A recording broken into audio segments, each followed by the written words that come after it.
Don't forget to check out and grab your copy of our 2 newly released books, Football: A Love Story and What Did Football Teach Me? These books feature over 100 stories from current and former coaches, players, executives, and entertainers from across the football landscape, describing what got them involved in the game, what they love about it, and what life lessons the game taught them. You can find your copy or order your copy from our website at footballgameplan.com/books.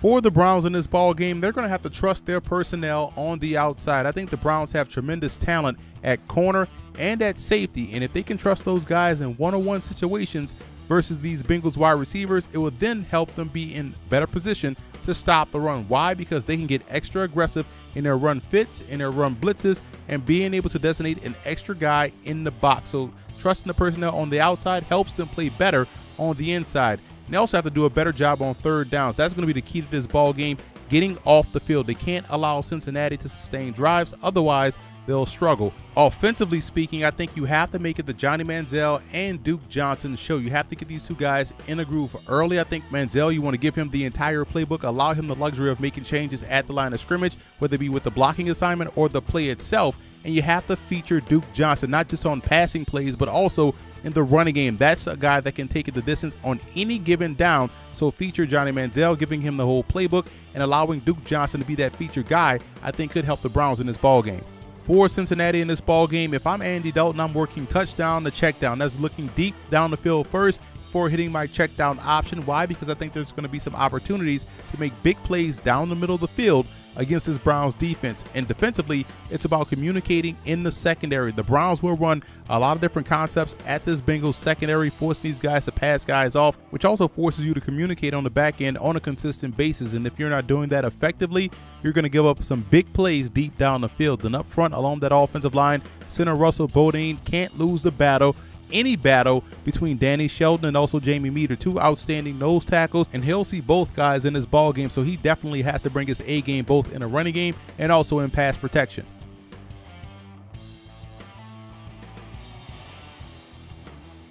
Opening up the Bengals playbook is going to be important that they get push versus pressure this week versus Johnny Manziel. As you can see, they face another guy with similar mobility in Russell Wilson earlier in the season. In the first example, the defensive end rushes upfield, creates an opening, a back door, so to speak, for Russell Wilson to escape out of and pick up 8 to 9 yards. That can't happen versus Johnny Manziel because he's similar in style of how he can create plays not only in a running game with his legs, but also down the field in the passing game by breaking contain. So you have to make sure when you're rushing him, you stay flat to the line of scrimmage, you collapse the pocket, and force him to make plays consistently within that tackle-to-tackle box. And as you can see in the second example, the defensive end did a great job staying at home, staying firm, parallel to the line of scrimmage. He didn't rush past Russell Wilson, and he tried to escape out of the back door. The defensive end was in great position to force an incomplete pass. These are the type of things they're going to have to do on a consistent basis versus Johnny Manziel, who has similar mobility.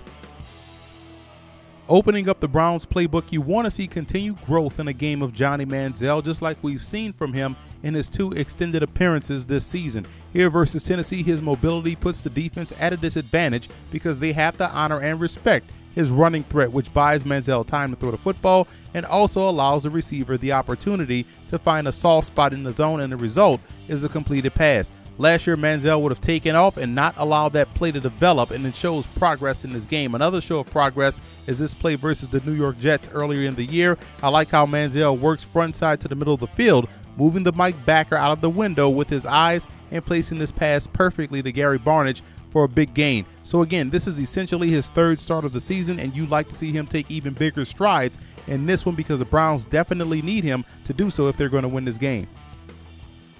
I like the Bengals in this ball game as much as their offense get the headlines. I think in this ball game versus the Browns, their defense will be the reason why they come away victorious. I think their defensive front 7 will cause a lot of problems, not only versus the run, but also in the intermediate passing game area for Johnny Manziel. So I think the Bengals will move on to 8-0. Browns and Bengals, primetime game, Thursday night football. You got an AFC North divisional game. My X factor for the Browns is going to be Joe Hayden. He really is going to have to live up to the assignment that he's going to have, and that's traveling with A.J. Green, Andy Dalton's favorite target. So you know that Dalton's going to look to get the ball to A.J. Green. That's really the way that they get the big plays. Obviously, you have other weapons that are on the team, but Andy Dalton's first read typically is A.J. Green. So Joe Hayden, the elite corner that he is going to have the assignment. We'll see what happens there. He's my X factor. As far as the Bengals are concerned, my X factor is Giovanni Bernard.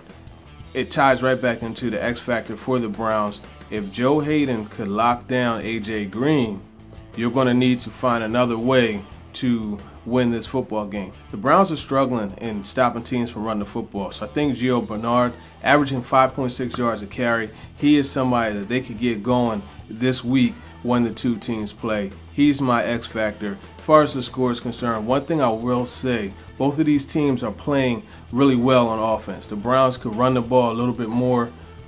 The Bengals, 117 per game, so they're a really complete team as far as their rushing is concerned, 117 yards a game. And obviously the passing game is going well. Andy Dalton playing at an MVP pace. I'm going to go ahead and go with the Browns losing this game, so the Bengals are going to win 28-20.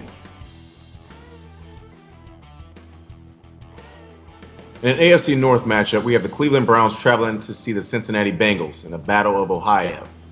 Now, who am I going to start for the Browns? It's going to be Gary Barnidge. This is quietly becoming the best fantasy tight end in football. I know I'm not saying he's better than Rob Gronkowski, but from a fantasy perspective, he's getting a lot of targets and a lot of touchdowns. So he's the start. As far as the sit, it's the Browns D. With Joe Hayden being out, not really being able to stop the run, there's not much that's going to go on. I'm sure they'll give a great effort, but this is not the week to play them against a Cincinnati team that's pretty game. As far as a home start or a start for the Cincinnati Bengals, I'm going to go with Andy Dalton.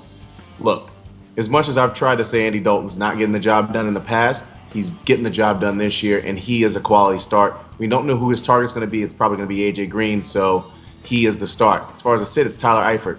This team actually doesn't do too badly against tight ends, and as far as an option, I think that he would hit the check down to Gio Bernard or over the top to A.J. Green more than Tyler Eifert. My sleeper in this is Marvin Jones, as a guy who also should do a good job against this injured Browns secondary. Final result, I think the Browns are scrappy, but they get pulled away on. Bengals 27-17.